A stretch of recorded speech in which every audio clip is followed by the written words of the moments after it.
Hello everyone, this is Professor Narayan Purohit. See here, F5 become Sem 1 maths का question paper. इसमें जो important question है आपको ATKT के एग्जाम में जो आ सकते हैं उसके ऊपर डिस्कशन करने वाला हूं मैं. ये सबके पास आई थिंक क्वेश्चन पेपर रहेगा. See here question number one. First question. Rima sold the 350 shares at a market price of rupees 150 per share. She had to pay brokerage 0.8%. Find the amount she received. अभी रीमा ने कितने shares sold किए? 350 shares. ये आपका formula based question है. जो आपका shares and mutual fund करके चैप्टर है, चैप्टर नंबर 1, उसमें से ये Reema sold the 350 shares at a market price of rupees 150 per share. मतलब एक का भाव कितना है? 150 पर शेयर. और कितने शेयर बेचे? 350. अब इसमें एक ब्रोकर भी था एंड ब्रोकरेज कितना है? 0.8%. Find the amount she received. उसको कितना अमाउंट मिलेगा? अगर समझो आप ये कैलकुलेटर सेल करते हो किसी ब्रोकर के थ्रू, तो जो आपको अमाउंट रिसीव होगा वो ब्रोकरेज काट के होगा. तो इसमें सबसे पहले आपको ब्रोकरेज फाइंड आउट करना पड़ेगा और उस ब्रोकरेज को अमाउंट रिसीव से माइनस करेंगे तो नेट अमाउंट रिसीव होगा आपको. तो सीधा सॉल्यूशन. अब यहां पे जब आप सॉल्यूशन करते हो ना तो क्वेश्चन नंबर प्रॉपरली लिखो आप. जैसे आप ये क्वेश्चन नंबर 1 का ए है तो यहां आपको लिखना पड़ेगा क्वेश्चन नंबर 1 ए. ठीक है, प्रॉपरली लिखना 1 का ए. अभी यहां पे नंबर ऑफ शेयर्स कितना है? Right, number of shares. Solution रहेगा आपके पास, बट एक बार वापस से प्रैक्टिस कर लो. जितना ज़्यादा प्रैक्टिस करोगे उतना अच्छा मार्क्स आएगा आपको. ठीक है, 350 number of shares. Then price per share. Price per share equals to rupees 150. Clear? Price per share कितना? 150. तो अमाउंट रिसीव्ड, या फिर इसको हम लोग क्या बोल सकते हैं? सेल वैल्यू ना. सेल वैल्यू कितना आएगा आपका? 350 multiply 150. 350 number of shares multiply with 150 per share. तो 52,500 is the sale value. Then brokerage. Brokerage का फॉर्मूला पता है आपको? Brokerage is always calculated on sale value. Sale value is 52,500 multiply rate of brokerage कितना है? 0.8%.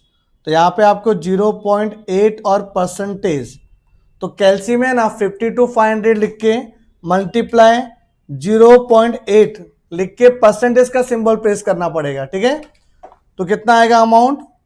420. बहुत जन ये परसेंटेज का सिंबल प्रेस करना भूल जाते हैं. तो 0.8 के आगे परसेंटेज लिखा हुआ है तो आपको परसेंटेज का सिंबल प्रेस करना पड़ेगा. तो 420 इज द ब्रोकरेज. अब क्वेश्चन क्या पूछा था? Find the amount she received. तो अमाउंट रिसीव्ड बाय, क्या नाम है इसका? रीमा. रीमा को कितना अमाउंट मिलेगा? तो 52,500 माइनस 420. अगर ब्रोकर नहीं होता ना बीच में तो आपको 52,500 मिलते हैं, पूरे के पूरे अमाउंट पे मिल जाते हैं आपको. और अभी आपको 420 ब्रोकरेज को देना पड़ेगा. माइनस 420 कितना आ रहा है? 51,980. ओके, आप सबके पास आई थिंक सॉल्यूशन भी रहेगा. मैंने क्लास में दिया था आपको, उसमें आप चेक भी कर लो क्या है. 52,500 माइनस 420. ओके, 52,080 आएगा. सॉरी, कितना आएगा? 52,080. क्लियर है? Number of shares, price per share, sale value, brokerage, then amount received. Now second question.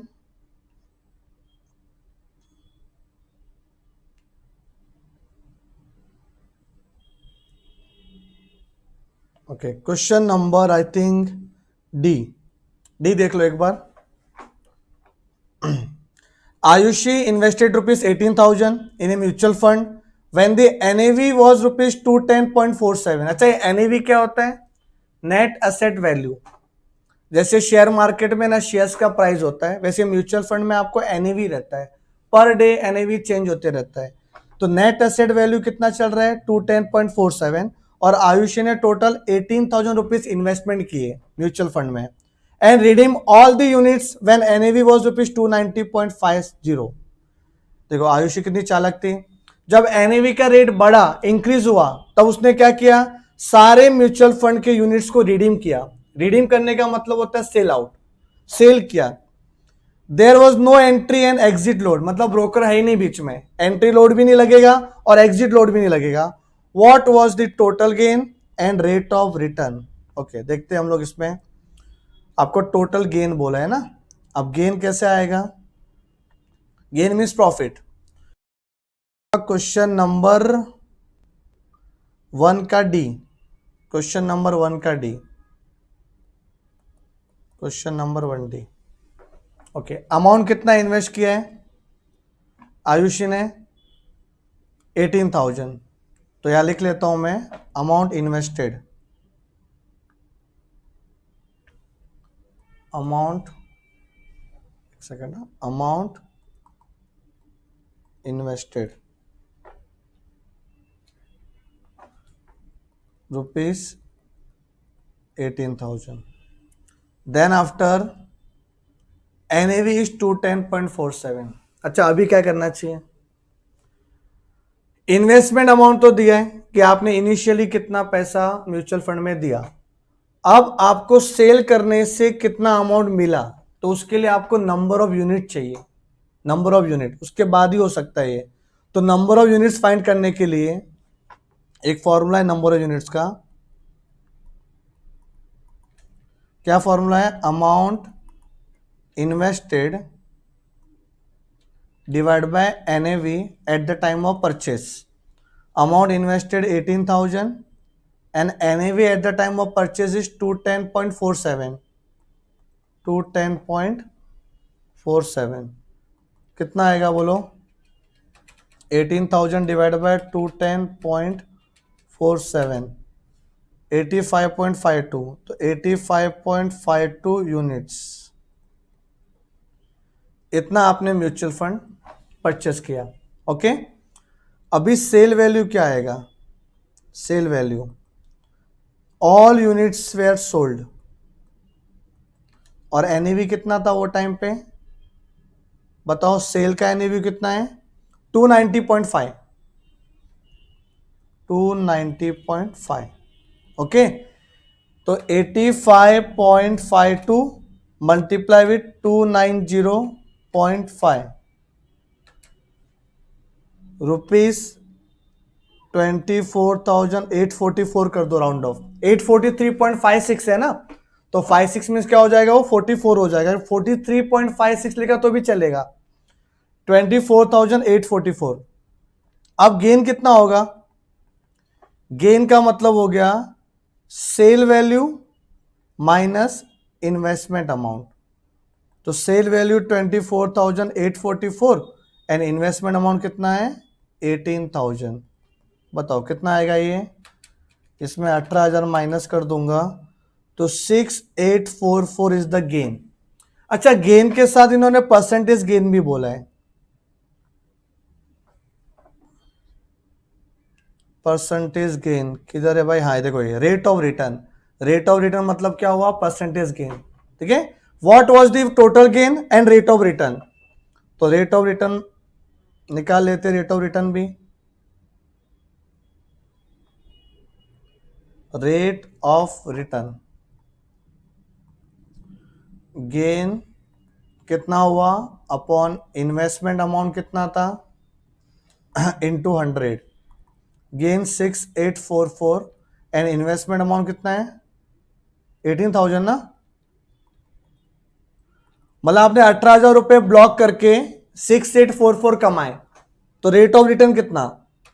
6,844 divide by 18,000 percentage 38.02%, rupees में मत लिखना, परसेंटेज है ये, ठीक है। जो गेन है ना, गेन वो रुपीस में आएगा, और यहाँ पे जो रेट ऑफ रिटर्न है वो परसेंटेज में आएगा, तो 38.02%। क्लियर। तो जो ये फर्स्ट क्वेश्चन है ये आपका 5 मार्क्स के लिए आ सकता है, और जो सेकंड क्वेश्चन जो अभी आपने किया वो भी आपका 5 मार्क्स के लिए एग्जाम में आ सकता है। देन क्वेश्चन नंबर 2 जो आपको एलपीपी से, लीनियर प्रोग्रामिंग प्रॉब्लम, ग्राफ वाला क्वेश्चन है, ग्राफ वाला। तो इसमें क्वेश्चन नंबर सी, फर्स्ट का सेकंड का सी फॉर्मुलेट द फॉलोइंग एलपीपी। देखो लीनियर प्रोग्रामिंग प्रॉब्लम, इसको फॉर्मुलेट करना। अच्छा, फॉर्मुलेट करना मतलब आपको इक्वेशन क्रिएट करना है, ग्राफ नहीं बनाना है, आपको इक्वेशन क्रिएट करना है, फॉर्मुलेट करना है, सॉल्व करने को नहीं बोला है। ऊपर जो क्वेश्चन है ना, क्वेश्चन नंबर ए और बी, उसमें आपको सॉल्व करने को बोला है। तो जब भी सॉल्व करने को बोला रहेगा ना तो ग्राफ बना के आना है, बट यहाँ पे आपको सी में सॉल्व नहीं करना है, फॉर्मुलेट करना है। तो we have to formulate the LPP. A printing company prints two types of magazine A and B. The company earns ₹25 and ₹35। ये रुपीस है, ये पॉइंट नहीं है, यहाँ पे पॉइंट शायद प्रिंटिंग एरर है, यहाँ पे पॉइंट नहीं आएगा, ₹35 आएगा। तो ₹35 each copy of magazine A B.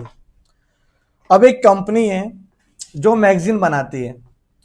अब मैगजीन में मैगजीन ए है और मैगजीन बी है। अगर आप मैगजीन ए को बनाओगे बेचोगे तो आपको ₹25 का प्रॉफिट होगा, एंड मैगजीन बी को बनाओगे बेचोगे तो ₹35 का प्रॉफिट होगा, ठीक है। अब मैगजीन बनाने के लिए वी रिक्वायर मशीनरी।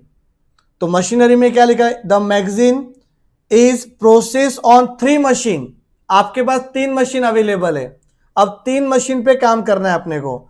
तो magazine A requires 2 hours on machine 1, 4 hours on machine 2 and 2 hours on machine 3।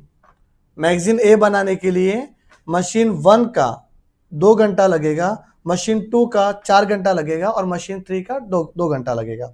Similarly magazine B के लिए भी लिखा है 3 hours on machine 1, 5 hours on machine 2, 3 hours on machine 3। Machine 1, 2, 3 are available for 30, 50 and 70 hours per week respectively. देखो machine है ना, machine unlimited आज तक नहीं चलता, उसका एक टाइम लिमिट होता है। आप किसी भी मशीन में कितना घंटा काम कर सकते हो। जैसे मैं अभी लैपटॉप पे या आपको पढ़ा रहा हूँ, तो लैपटॉप का भी एक कैपेसिटी है, समझो 3-4 घंटा चलेगा, उसके बाद में बैटरी लो हो जाएगी, ठीक है।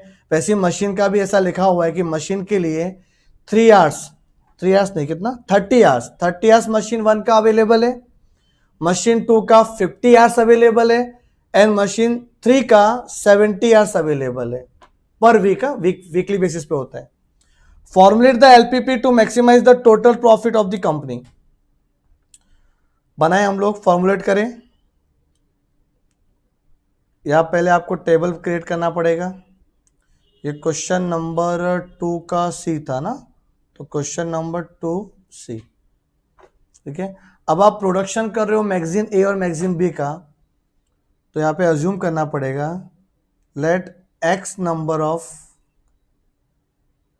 Magazine A and Y number of magazine B be produced to maximize the profit. उसके बाद है ना आपको इंफॉर्मेशन को टेबल के थ्रू शो करना पड़ेगा। जो आपको इंफॉर्मेशन क्वेश्चन में दिया हुआ है ना, उसको टेबल में शो करना है।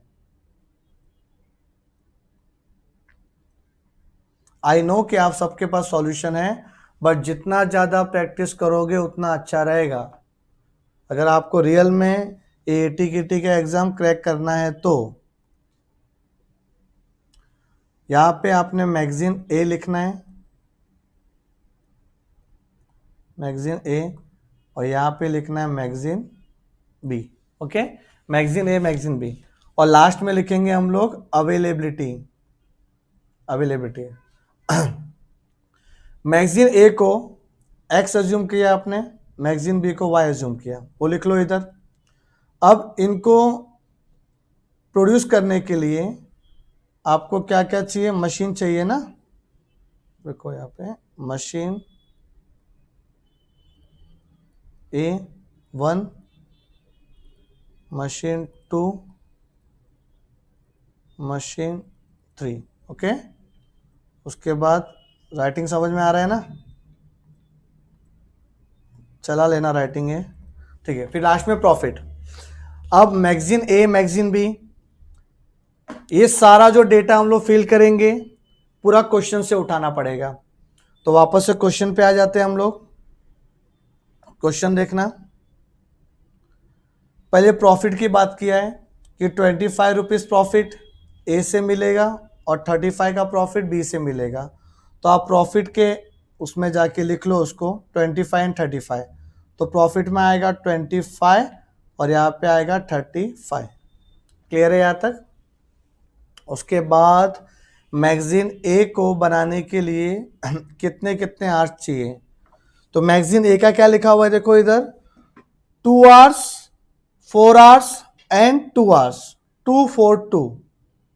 तो यहां पे लिखूंगा मैं क्या आ रहा है, 2 4 2। क्लियर है। मैगजीन बी के लिए, मैगजीन बी के लिए 3 5 3, 3 5 और 3, 3 5 और 3। ओके, एंड अवेलेबिलिटी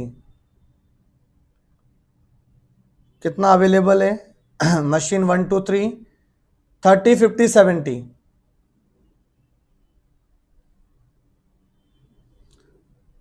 30 50 और 70। ओके, यहां तक डाउट किसी को? 30 50 70। अब यहां लिखेंगे सॉल्यूशन इसका। अभी हम लोग को है ना प्रॉफिट को मैक्सिमाइज करना पड़ेगा। तो मैक्सिमाइज प्रॉफिट,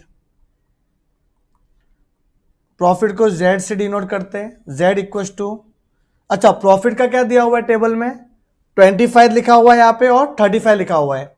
तो 25 और 35, अभी 25 मतलब ये आपके मैगजीन ए के कॉलम में एंड 35 मैगजीन बी के कॉलम में। तो मैगजीन ए के सारे कॉलम को x से मल्टीप्लाई करना है।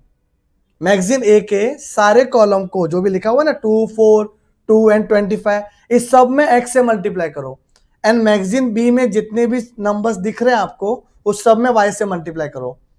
तो पहले प्रॉफिट को लेते हैं, तो 25x प्लस 35y, मतलब एक मैगजीन ए बनाने के लिए 25 रुपया प्रॉफिट मिलेगा। तो x number of magazine A बनाने के लिए 25x का प्रॉफिट होगा and y number of magazine B produce करने के लिए 35y का प्रॉफिट होगा। टोटल प्रॉफिट आ गया। अब ये प्रॉफिट कब होगा, जब हम लोग मैगजीन बनाएंगे। तो subject to the constraints, constraints means conditions. तो कंडीशन में मशीन 1 2x प्लस 3y, मैंने क्या बोला, मैगजीन ए में x से मल्टीप्लाई। तो मशीन 1 का देखो कंडीशन क्या, मशीन 1 का 2 और 3, 2 आवर्स 3 आवर्स एंड 30 आवर्स। तो 2 और 3 में x और y से मल्टीप्लाई। अच्छा 30 आवर्स, तो यार 30 लिखेंगे। अब सबको ये कंफ्यूजन होता है कि सर सिंबल कौन सा आएगा, लेस देन का सिंबल आएगा कि ग्रेटर देन का सिंबल आएगा। बताओ क्या सिंबल आना चाहिए। हमारे पास मैक्सिमम 30 आवर्स अवेलेबल है मशीन 1 के लिए। तो मैक्सिमम का मतलब होता है लेस देन इक्वल्स टू, या तो 30 आवर्स में काम पूरा करो या उसके अंदर अंदर काम पूरा करो। हमें परमिशन ही नहीं है 30 आवर्स से ज्यादा काम करने का, ठीक है। मशीन 1 चलेगा ही नहीं उतना, लोड ही नहीं लेगा उतना। तो लेस देन इक्वल्स टू 30। भाई ये लेस देन इक्वल्स टू का सिंबल है, या लिख लेता हूं मैं, लेस देन इक्वल्स टू, इसका सिंबल ये है ऐसा, ठीक है। तो ये आपका लेस देन इक्वल्स टू का सिंबल है, ये आपको इधर आएगा। अब मशीन 2 का देख लो, 4x plus 5y is less than equals to 50। Again 2x plus 3y is less than equals to 70। Symbol अगर आपने गड़बड़ किया पूरा मार्क्स गया। यही चेक करने वाला हूं मैं एग्जाम में। ये लेस देन इक्वल्स टू का ही सिंबल लिख के आना, इसमें ग्रेटर देन मत कर देना। फिर यहाँ पे एक नॉन नेगेटिविटी कंडीशन है, तो also x is greater than equal to 0, y is greater than equal to 0, मतलब x और y का वैल्यू 0 से बड़ा होगा। ठीक है, ये हमेशा लिख के आने का। जो आप प्रोडक्शन करोगे ना वो नेगेटिव नहीं हो सकता। या तो आप एक मैगजीन बनाओगे या एक से ज्यादा बनाओगे या 0 बनाओगे। नेगेटिव में मैगजीन नहीं बनता। नहीं सर हम आधा मैगजीन बनाएंगे, अरे आधा बनाओगे तो 0.5 हुआ ना। मैंने क्या बोला, 0 से छोटा नहीं हो सकता, नेगेटिव नहीं हो सकता। क्लियर है ये? तो ये आपका पूरा सॉल्यूशन, ये भी आपका 5 मार्क्स के लिए। स्क्रीनशॉट लेना बंद करो, आपको ये प्रैक्टिस करना है, प्रैक्टिस करो। ठीक है, ये प्रैक्टिस के लिए सेशन रखा है मैंने वापस से। जिसका मिस हुआ था ऑफलाइन उसके लिए ऑनलाइन है ये। ठीक है, तो ये सी वाला करना। वैसे क्वेश्चन नंबर 2 का ए और बी भी आ सकता है ग्राफ बेसिस पे, तो ट्राई करना ए और बी भी। देन क्वेश्चन नंबर 3 का A, merit and demerit of mean, advantage और डिसएडवांटेज ऑफ मीन। अच्छा, ये डिस्टिंग्विश बिटवीन नहीं है, मेरिट और डीमेरिट है, तो अलग से लिखना, मेरिट लिखना अलग से मीन का और डीमेरिट मीन का। ठीक है, इजी टू अंडरस्टैंड, ठीक है, इजी टू कंप्यूट, ये सब मैंने लिखवाया था क्लास में, तो देख लेना आपका merit and demerit. Then draw a histogram, graph मिलेगा आपको एग्जाम में, ग्राफ लेना है और ग्राफ के अंदर हिस्टोग्राम प्रिपेयर करना है आपको। हिस्टोग्राम मोड के लिए बनाते हैं, मोड के लिए, to compute the mode, to locate the mode, हम लोग क्या करते हैं, हिस्टोग्राम। तो देखते हैं हम लोग क्वेश्चन नंबर 3 का सी। क्वेश्चन नंबर 3 का सी, ओके।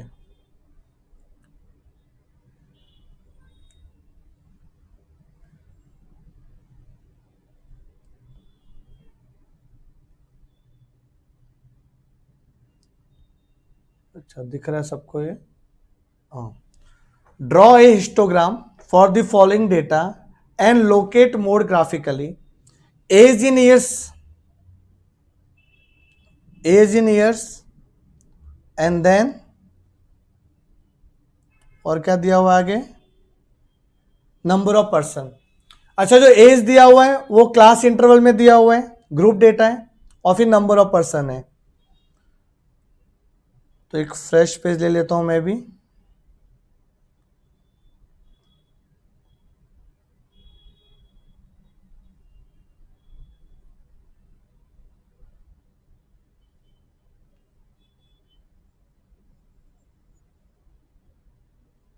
ग्राफ में बनाना, ग्राफ पेपर पे सी।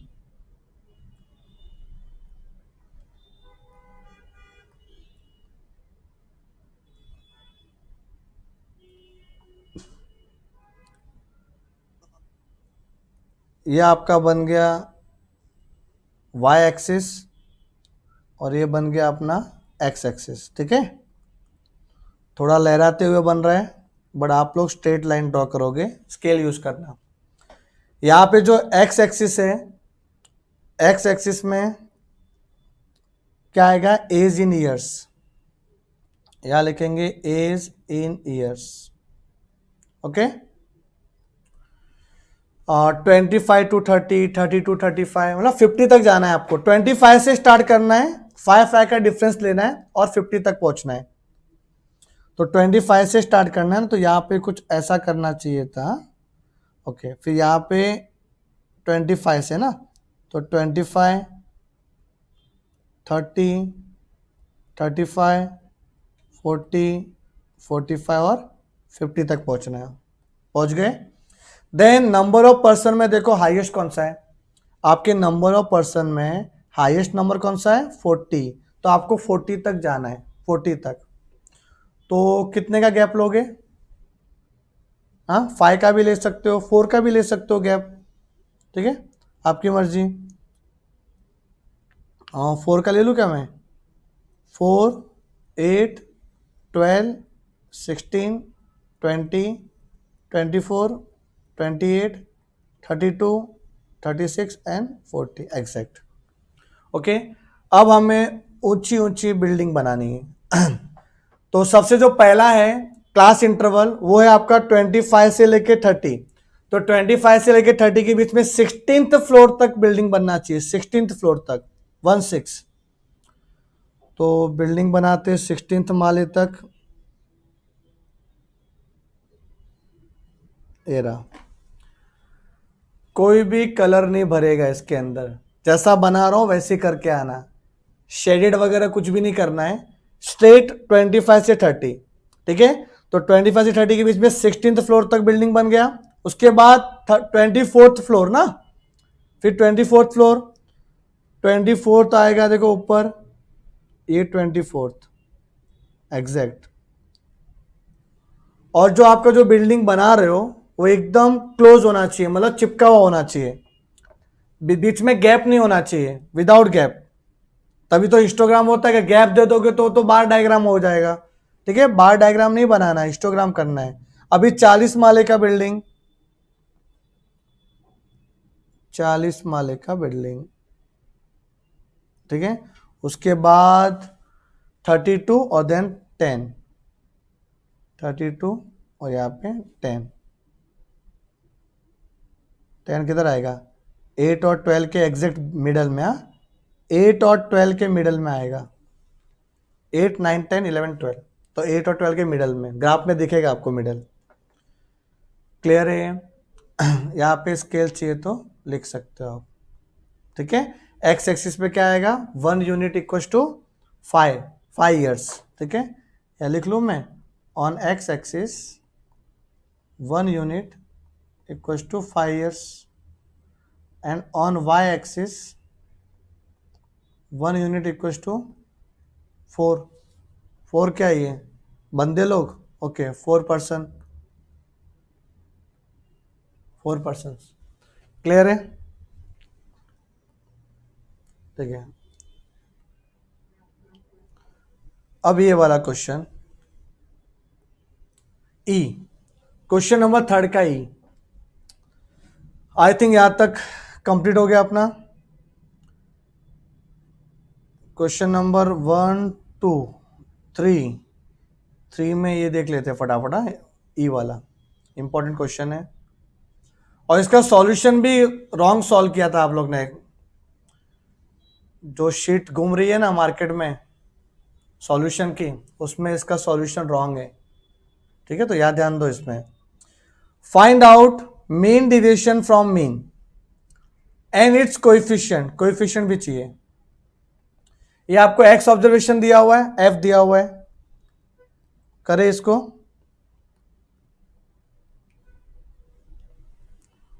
क्वेश्चन नंबर 3 का ई, एक्स और एफ, प्लीज ये साथ में करना।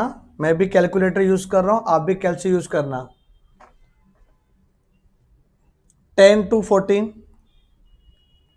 10 11 12 13 14। फ्रीक्वेंसी में आएगा 3 12 18, 3 12 18 12 13, 12 और 13। ये क्वेश्चन है mean deviation from mean. Actually mean deviation में 3 कैटेगरी होता है, mean deviation from mean, mean deviation from mode, mean deviation from median. पर आपको मोड मीडियन तो मैंने दिया नहीं, क्वेश्चन किसका दिया है, सिर्फ मीन का। तो मीन डिविएशन फ्रॉम मीन पहले फाइंड करेंगे मीन, एक्स बार। ओके, एक्स बार फाइंड करना है, मीन्स मीन फाइंड करना है। मीन का फॉर्मूला है summation F X upon summation F, F I X I भी लिख सकते हैं, summation F I X I upon summation F I. अब जो फॉर्मूला लिखा है उसके हिसाब से आपको कॉलम ड्रॉ करना है। ठीक है, एफ भी है एक्स भी है। अच्छा, न्यूमरेटर क्या बोल रहा है, समेशन, उसको समेशन पढ़ो, सिग्मा मत पढ़ो भाई। ये जो दिया है ना ये वाला ई करके, ये इसको क्या पढ़ने का, समेशन, समेशन। और समेशन का मतलब क्या होता है, टोटल। ओके, टोटल करना है, तो टोटल करना है एफ एक्स का, तो एफ और एक्स का मल्टीप्लीकेशन और फिर टोटल करना है। करूं मैं मल्टीप्लाई, 10 3 जा कितना होता है 30, नहीं मालूम है तो कैलसी यूज करने का। 10 into 3 30, 11 into 12 132, 12 into 18 216, 13 into 12, 156, 14 into 13, 182। Total कितना हो रहा है? एक जीटी का ऑप्शन भी दबा सकते हो उसके बाद। 716 ग्रैंड टोटल, या एम प्लस करके एमआरसी भी कर सकते हो। ठीक है, उस पर फोकस मत करो। 716 टोटल आया, तो यहाँ पे 716 डिवाइड बाय समेशन एफ, मतलब एफ का टोटल। एफ का क्या है टोटल? डिनोमिनेटर में क्या लिखा हुआ है? समेशन एफ मीन्स एफ का टोटल। क्या आएगा एफ का total? 3 plus 12 plus 18 plus 12 plus 13, 58।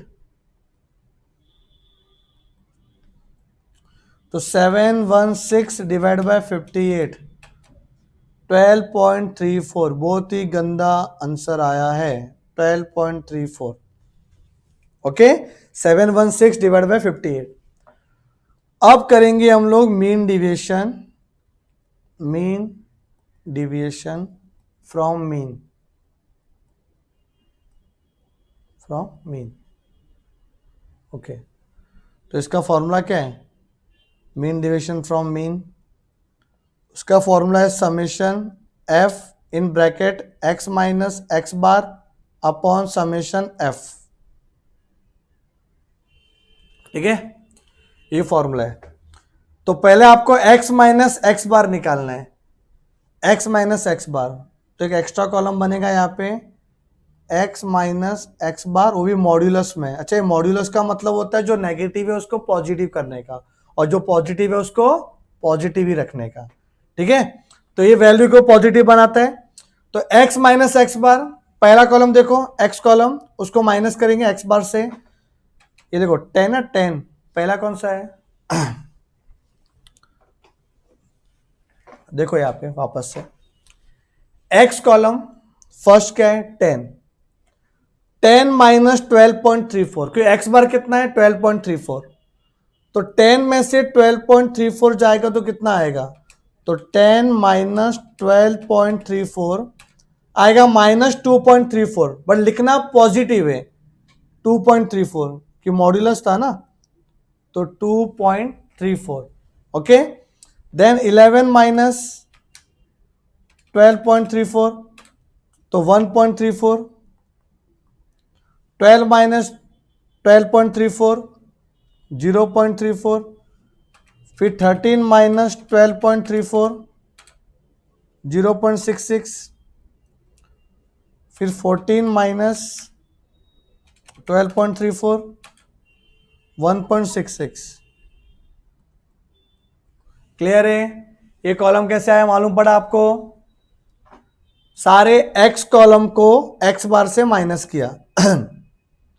इसको अभी टोटल मत करना, क्योंकि आपको f से अभी मल्टीप्लाई करना बाकी है। न्यूमरेटर क्या बोल रहा है? f x माइनस एक्स बार, फिर टोटल। अब आपका एक और कॉलम बनेगा f x माइनस एक्स बार, मीन्स आपको सेकेंड कॉलम को एंड फोर्थ कॉलम को मल्टीप्लाई करना है। मैं यहां पे हाईलाइट कर लेता हूं, ये वाला सेकेंड कॉलम, ये इसको और इसको मल्टीप्लाई करने का 1 बाय 1 करें multiply. 3 into 2.34, 7.02।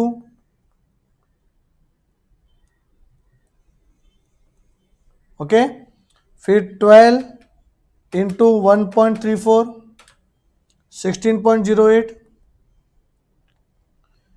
18 into 0.34, 6.12। 12 into 0.66,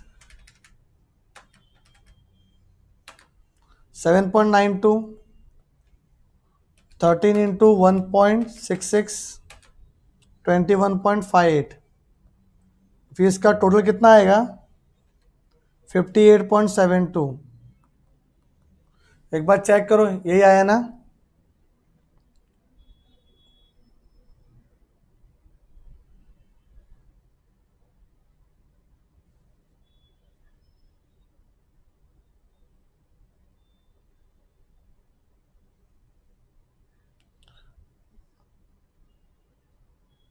58.72, yes. तो यहाँ पे आएगा 58.72 डिवाइड बाय समेशन एफ तो किया हुआ है आपने 58 एफ का टोटल, तो डिवाइड बाय 58 करेंगे, आएगा 1.01। क्लियर है यहाँ तक? उसके बाद आपको पूछा था coefficient of mean deviation from mean, तो उसका फॉर्मूला है mean deviation from mean upon mean into 100, या इंटू 100 नहीं किया तो भी चलेगा, अपॉन मीन तक कर लो। तो मीन डिविएशन फ्रॉम मीन आया 1.01 और मीन दिया 12.34, तो क्या आंसर आ जाएगा? 12.34, 0.08,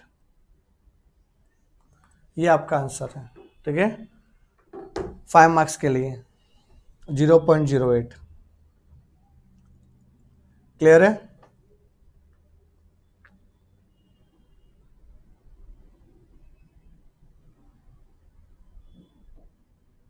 ठीक है, एक और एक्स्ट्रा क्वेश्चन मैं आपको कराता हूं इसमें।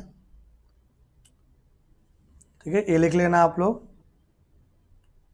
Mean deviation from mean and it's coefficient. Extra question ऐसा है,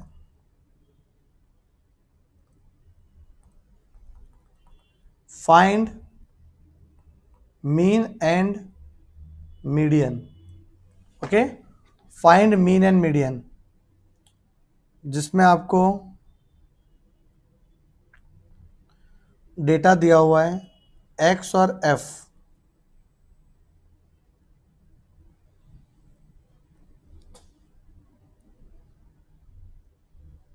फाइव 6 7 8 9 10 12 20 23 32 85 एंड 18।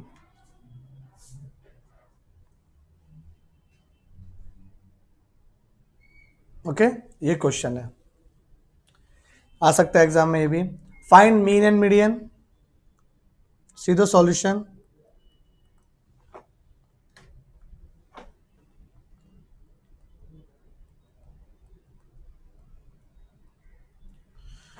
ये जो हॉरिजॉन्टल लिखा हुआ उसको वर्टिकल लिखो पहले। तो x का वैल्यू है 5 6 7 8 9 10, फिर 12 20 23 32 85 और 18। चलो, मीन एंड मीडियन दोनों पूछा है, मीन मीडियन। पहले मीन फाइंड करते हैं, मीन मतलब x बार। अच्छा, फॉर्मूला क्या होगा इसका?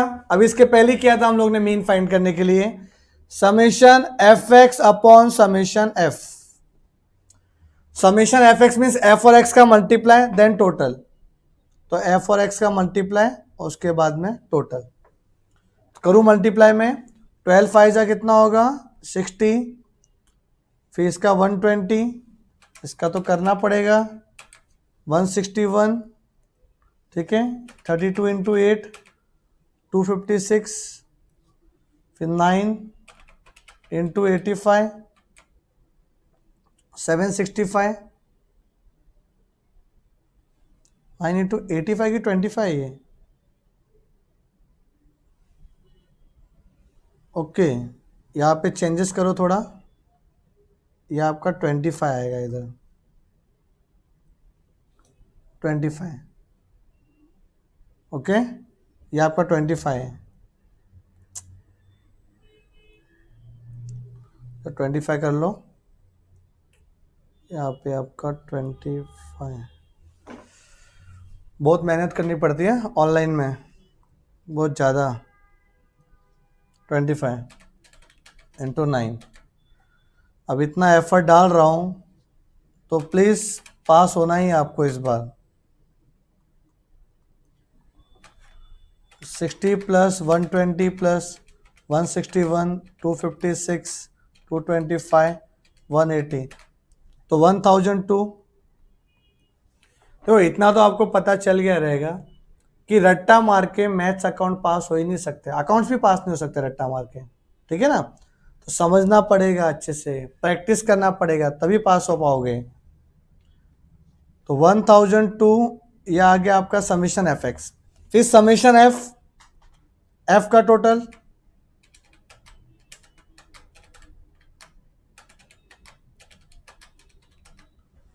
130, क्या आएगा 130, एफ का टोटल करूँ डिवाइड में 1002 को 130 से, 7.70 ना, 7.707 था, तो 71 कर दो, ठीक है ना, राउंड ऑफ कि 707। 2 डिजिट के बाद जो थर्ड डिजिट देखा वो थर्ड डिजिट 5 या 5 से ज्यादा रहेगा तो सेकंड डिजिट में एक प्लस हो जाएगा, तो 0 में एक प्लस करेंगे तो 1 हो जाएगा। ये तो मीन हो गया। अब मीडियन, तो मीडियन का फॉर्मूला क्या है, पता है किसी को मीडियन का फॉर्मूला? n/2 ना, या n+1/2, आप n/2 भी लिख सकते हो, टेंशन मत लो, दोनों चलेगा। n/2 value of x। अब इसके लिए सबसे पहले आपको CF निकालना पड़ेगा। CF आपको जो PDF मिला है उसमें CF निकाला हुआ नहीं है उन्होंने, तो वहां पे करेक्शन कर लेना। तो CF निकालें, CF का मतलब होता है क्यूमुलेटिव फ्रीक्वेंसी। ये कैसे आएगा, तो आपको इस फ्रीक्वेंसी को, ये ना ये जो फ्रीक्वेंसी ये वाला, इसको प्लस करना पड़ेगा 1/1।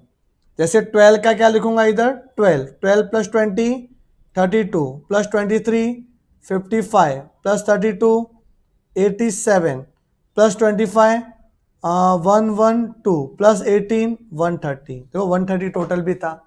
और आपने 1/1 प्लस किया फ्रीक्वेंसी को, उसको बोलते हैं cumulative frequency, less than cumulative frequency.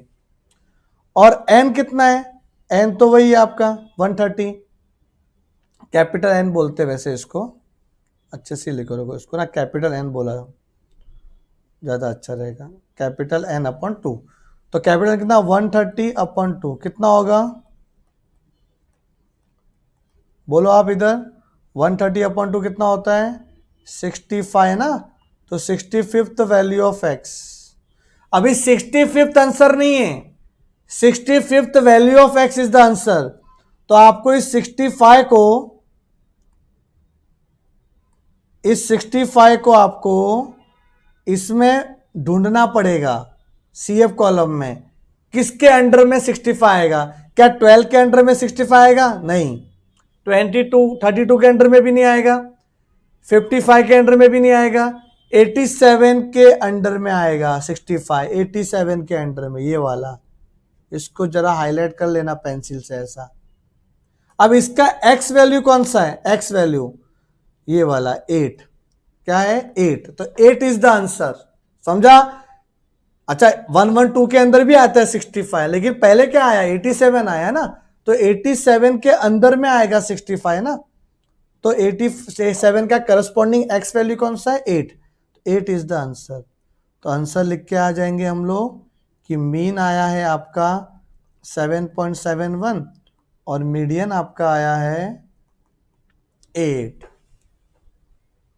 Okay, clear है यहां तक।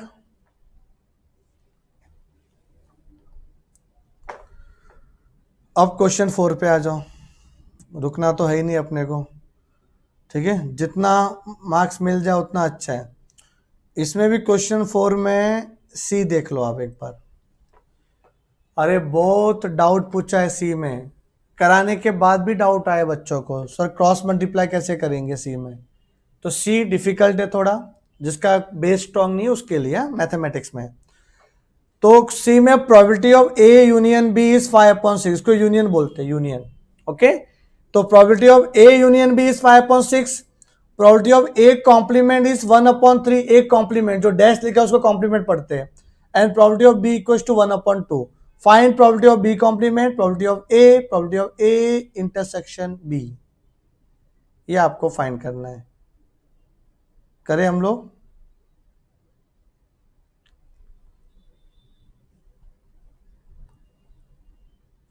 क्वेश्चन नंबर 4 का सी।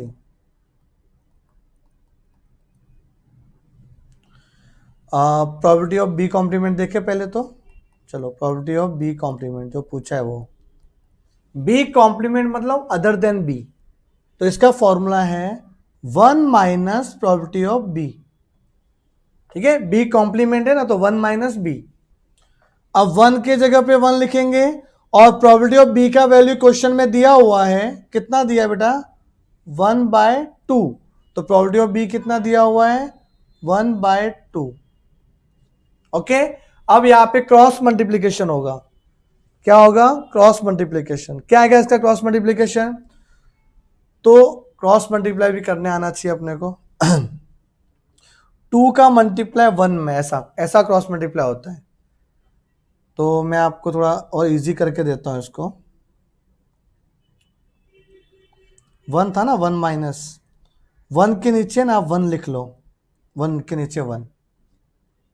ठीक है, अब क्रॉस मल्टीप्लाई, तो 1 का मल्टीप्लाई 2 में होगा, 1 का मल्टीप्लाई 2 में होगा, दिख रहा है आपको ये, इस 1 का मल्टीप्लीकेशन इस 2 में होगा।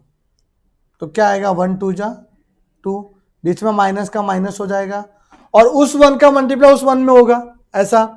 तो 1 1 जा 1, और डिनोमिनेटर का मल्टीप्लाई डिनोमिनेटर में होगा, मीन्स 2 का मल्टीप्लाई इसका इस 1 में होगा, तो 2 1 जा 2। तो क्या आंसर आया, 2 में से 1 गया तो 1, 1/2। तो प्रॉपर्टी ऑफ बी कॉम्प्लीमेंट क्या आ गया 1/2। अंडरस्टूड, अंडरस्टूड, ये क्रॉस मल्टीप्लीकेशन है, पक्का। अब सेकंड क्या पूछा है, सेकंड बोला है भाई property of A, property of A, तो 1 minus property of A complement. ठीक है, 1 minus property of A complement, तो करें इसको 1 माइनस प्रॉपर्टी ऑफ ए कितना है दिया है, ए कॉम्प्लीमेंट दिया, सॉरी कितना दिया कॉम्प्लीमेंट 1/3, तो ए कॉम्प्लीमेंट दिया हुआ है 1/3, वैल्यू पुट कर लिया। अब यहाँ भी क्रॉस मल्टीप्लाई, तो अपन 1 लिख लो, क्रॉस मल्टीप्लाई करो 1 इंटू 3 3, 1 इंटू 1 1, फिर डिनोमिनेटर का डिनोमिनेटर में मल्टीप्लाई 3, तो 3 माइनस 1 क्या आएगा 2/3, ये आ गया प्रॉपर्टी ऑफ ए।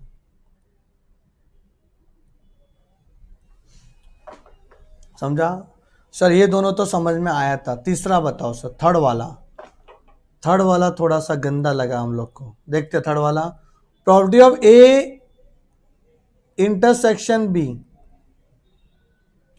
तो इसका आएगा property of A plus property of B minus property of A union B.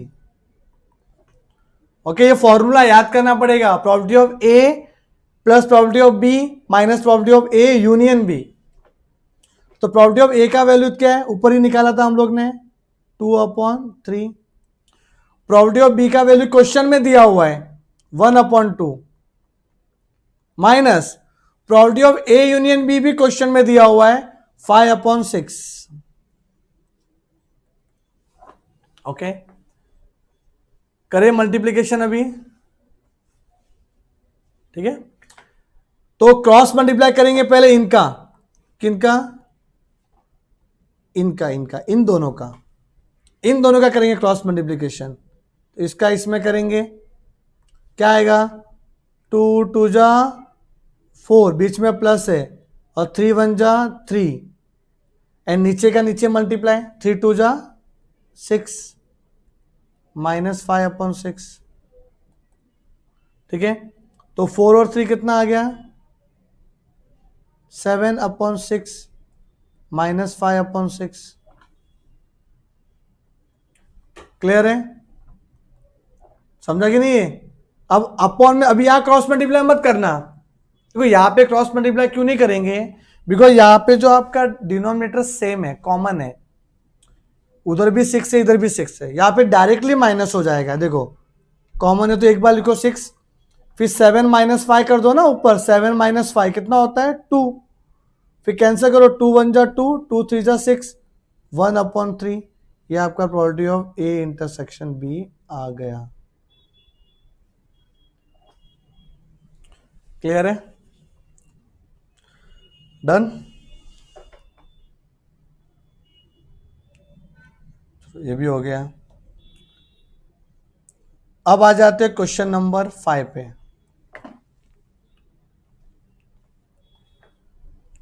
लिख लो जिसने नहीं लिखा ये। Question number 3।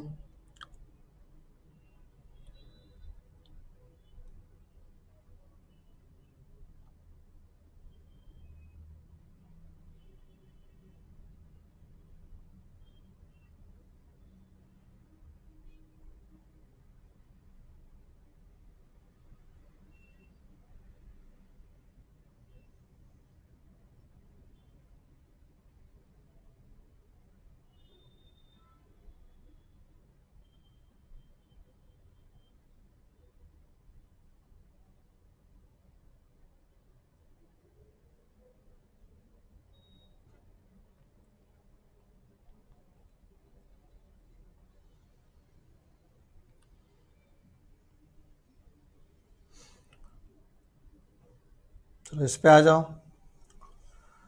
Question number 5 B, for the following payoff table find the optimal decision using criterion maximax, maximin और Laplace. ठीक है, मैं यहाँ क्वेश्चन भी बता देता हूँ आपको क्या रहेगा सॉल्यूशन इसका।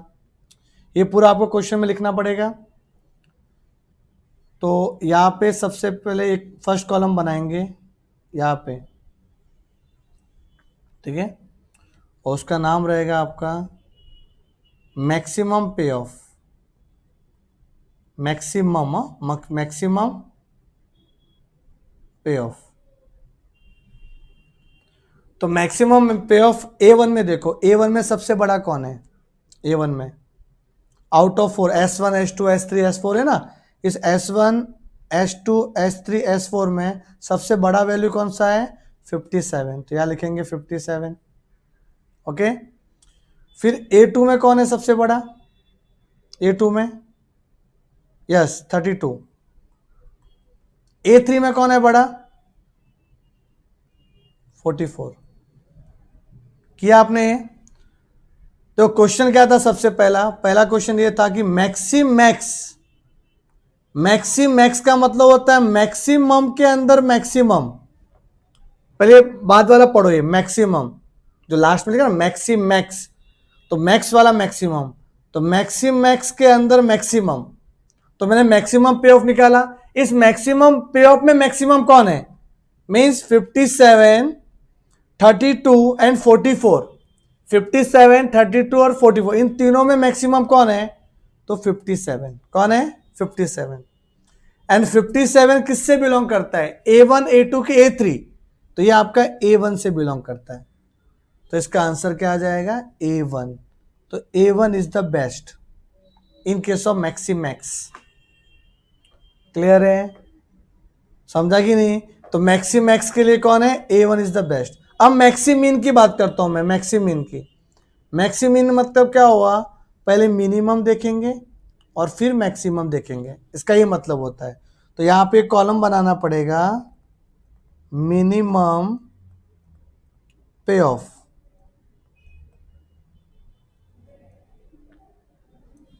ओके, तो A1 में देखो मिनिमम कौन है? A1 में बोलो, A1 में कौन है मिनिमम? A1 में आपका मिनिमम है 24, तो यहां लिखेंगे 24। ओके, A2 में कौन है मिनिमम? 13, तो यहां 13 लिखेंगे। A3 में कौन है मिनिमम? 12, तो यहां पे 12 लिखेंगे। देख लिया मैंने मिनिमम। अब मिनिमम देखने के बाद आपको मैक्सिमम देखना है। अब उसी कॉलम में मैक्सिमम देखो, तो आउट ऑफ 24, 13 एंड 12, इन तीनों में मैक्सिमम कौन सा है? वो है 24। 24 मैक्सिमम है, तो 24 मैक्सिमम है, तो यहां पे क्या आएगा? A1 which belongs to A1 ना, तो A1 is the best. A1 is the best, ये भी हो गया। अब लैप्लेस या लाप्लेस जो भी पढ़ते हो आप, तो इसका मतलब होता है एवरेज पे ऑफ। एवरेज पे ऑफ, अब एवरेज पे ऑफ देखो क्या होएगा, आपको है ना A1 में ना, A1 में ये जो A1 के अंदर ये चारों है, चारों, इन चारों को प्लस करना है। यहाँ पे हाईलाइट कर रहा हूँ, आ नहीं रहा है हाईलाइट, देखो इन चारों को प्लस करना। मैं एवरेज की बात कर रहा हूँ। एवरेज पे ऑफ के लिए चारों को प्लस करके डिवाइड बाय 4 करो, 4 डेटा है ना, तो 57 plus 24 plus 37 plus 50 divide by 4, 42। अभी इन चारों को प्लस करके डिवाइड बाय 4 करो, 24 plus 28 plus 32 plus 13, 97 divide by 4 कितना आएगा, 24.25। फिर लास्ट वाला A3 में देखो, A3 में 12 plus 24, sorry 12 plus 34 plus 26 plus 44 divide by 4, 29। Okay 29।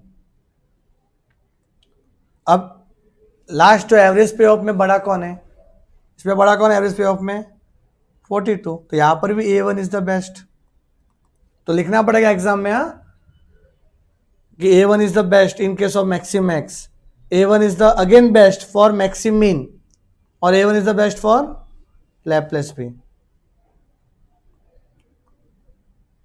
तो जो आपको हार्ड कॉपी प्रोवाइड की थी क्लासरूम में, उसमें इसका प्रॉपर सॉल्यूशन किया हुआ है, वो अच्छे से रिफर करना इसके लिए। अब ये देख लो सी वाला,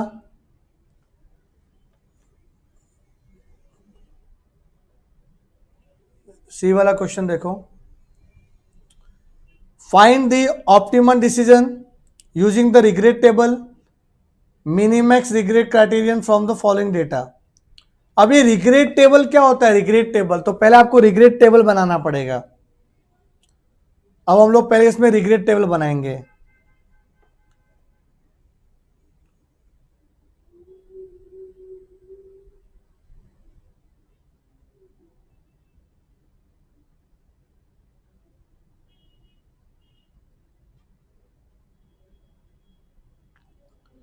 इतना लिख लो पहले आप, क्वेश्चन में थोड़ा चेंजेस किया है क्या इसमें?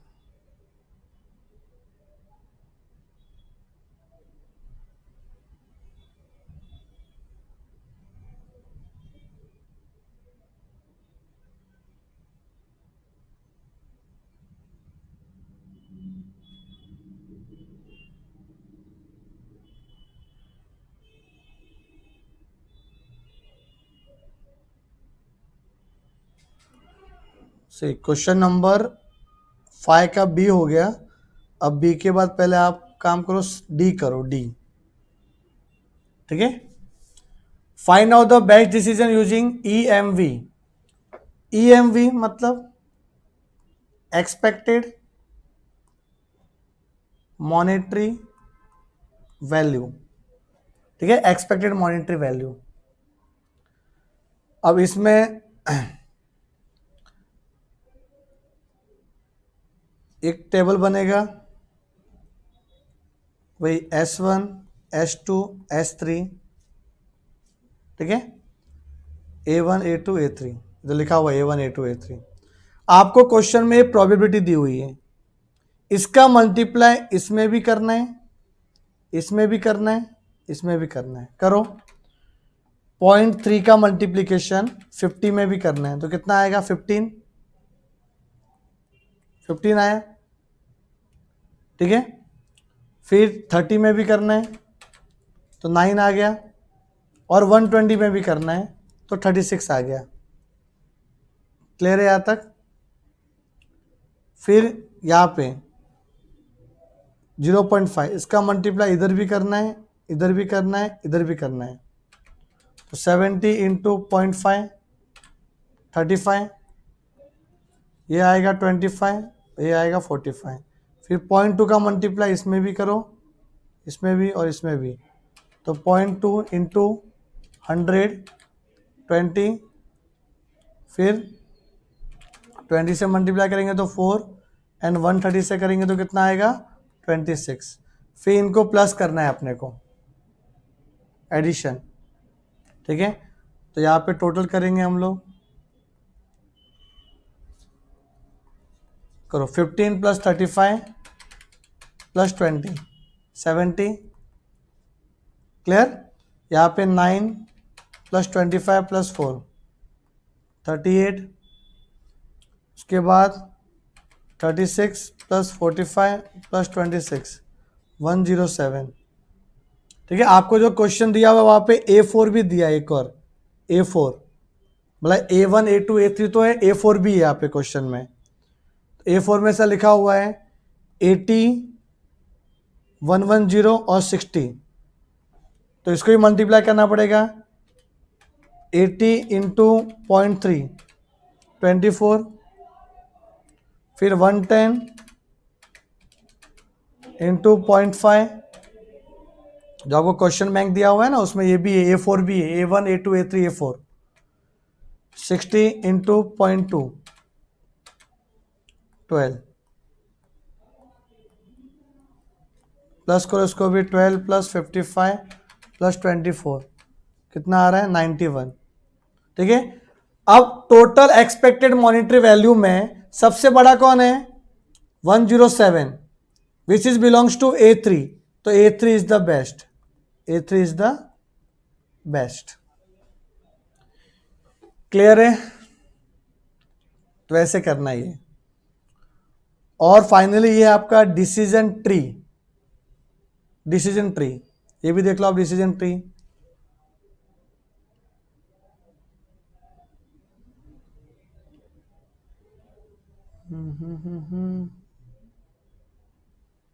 सो डिसीजन ट्री करते हैं हम लोग।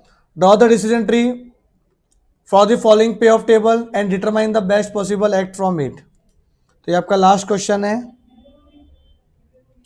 डिसीजन ट्री के लिए।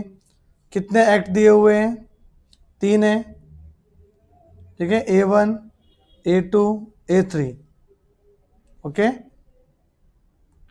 A1 A2 और A3। फिर उसके अंदर भी 3 है, कौन कौन से 3 है S1 S2 S3, तो आप बनाएंगे ऐसा S1 S2 S3 S1 S2 S3 S1 S2 और S3। ये ग्राफ पेपर में मत करना, ग्राफ पेपर में आपको सिर्फ हिस्टोग्राम करना है और वो LPP के क्वेश्चन, ये आपको आंसर शीट में करना है, ग्राफ पेपर यूज मत करना है इसके लिए। यहाँ पे S1 S2 S3 S1 S2 S3 S1 S2 S3, okay. अब डेटा दिया हुआ देखो, A1 का देख लेते, A1 में क्या दिया है S1 29 32 30, तो 29 32 एंड 30, ठीक है। A2 में क्या दिया हुआ है 16 14, तो 16 40 एंड 42, एंड A3 में क्या दिया है 0 24 एंड 48। अब इस सबका मल्टीप्लाई अपने को करना पड़ेगा प्रोबेबिलिटी के साथ, प्रोबेबिलिटी के साथ कितना है प्रोबेबिलिटी S1 का 0.25, S2 का 0.45, S3 का 0.3, ठीक है। फिर आपको वैल्यू मिल जाएगा। इसको भी वैसे ही करेंगे 0.25 से मल्टीप्लाई, 0.45 से मल्टीप्लाई एंड 0.3 से मल्टीप्लाई, 0.25 से 0.3 से एंड 0.45 एंड 0.3 से, क्लियर है। ये मल्टीप्लाई करके लिखेंगे, फिर टोटल कर देंगे इसका।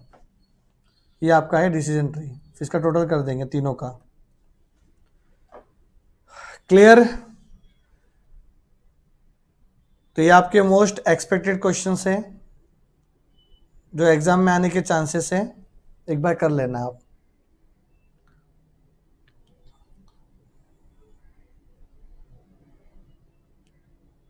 बस क्वेश्चन नंबर अच्छे से लिखना आप, ताकि चेकिंग प्रॉपरली हो सके आपकी। और ग्राफ के लिए हिस्टोग्राम है और LPP है जो आपको ग्राफ पेपर में करना है, डिसीजन ट्री आपको ग्राफ पेपर में नहीं करना है। और भी कुछ क्वेरी रहेगा आपको